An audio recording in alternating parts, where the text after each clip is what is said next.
I am the Tofu Golem. Please enjoy the video. You'll start by confirming the essentials.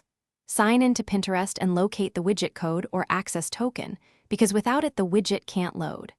Once done, make sure your site or CMS actually allows iframe or script embeds.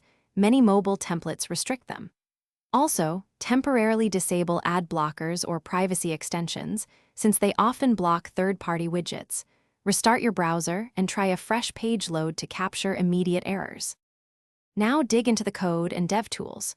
Open the browser console and look for CORS 403, 404, or mixed content errors. These tell you why requests fail. Then validate the embed snippet for missing quotes, misplaced tags, or wrong script order because simple typos break initialization. If the widget uses an API token, confirm the token scope and redirect URIs match your app settings, and watch for rate limits. Adjust server headers or complete the fix by testing on a clean browser profile and a different network to rule out cache or network filtering.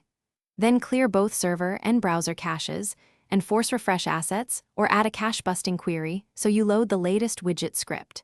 If problems persist, swap in the official Pinterest embed generator or temporarily use a static linked image that points to your board.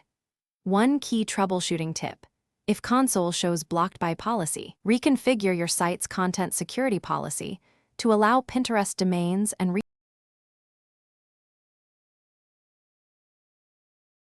Thanks for watching.